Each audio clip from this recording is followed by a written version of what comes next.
Members of the team made their first stop at the Everest Cricket Club ground on Camp Road before inspecting the Police Sports Club ground at Evelary and then the former Test match venue, Georgetown Cricket Club, Border. This was followed by an inspection of the National Stadium at Providence and a meeting among local stakeholders. This is the third such site visit ever since Guyana was announced as a host nation for the June 1st to the 29th event. Like you rightly said, it's the third visit. We've done a lot since we first came to Guyana, which is well over a year and a half ago. We're just fine-tuning out, making sure that everything's in place ahead of the World Cup. As you know, the first match is in Guyana in June 2nd. We have a few new players in the game now that joined ICC lately. It's accreditation, this fan experience program, and a couple more programs that are coming on board at this late stage. So people just want to get familiar with the facilities across the region, Guyana being one of them too as well. And we just want to check on the progress so far and see how things are progressing so that we're all ready come June 2nd. Guyana is set to host semi-final 1 and 5 group games in the tournament, which has been significantly expanded to a record 20 teams.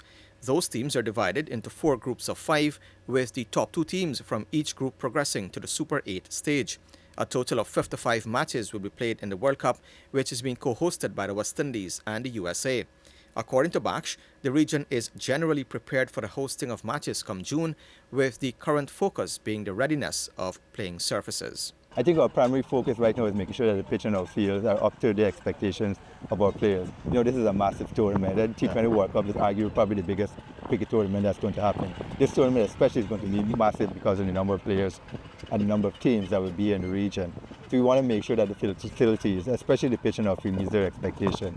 So we're putting a lot of emphasis on that part of the preparations.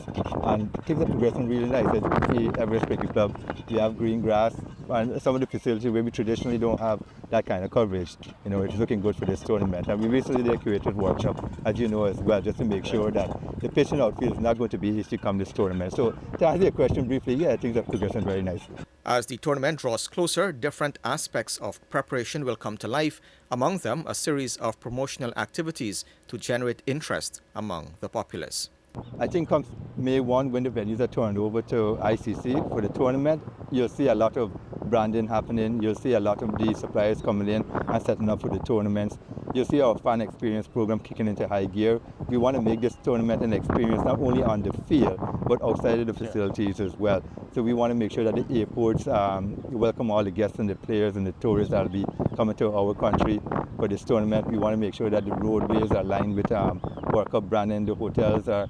So we want to make it a complete celebration. The group games in Guyana will see West Indies versus Papua New Guinea on June 2nd, Afghanistan versus Uganda the following day, Papua New Guinea versus Uganda on June 5th, New Zealand versus Afghanistan on June 7th, and West Indies versus Uganda on June 8th.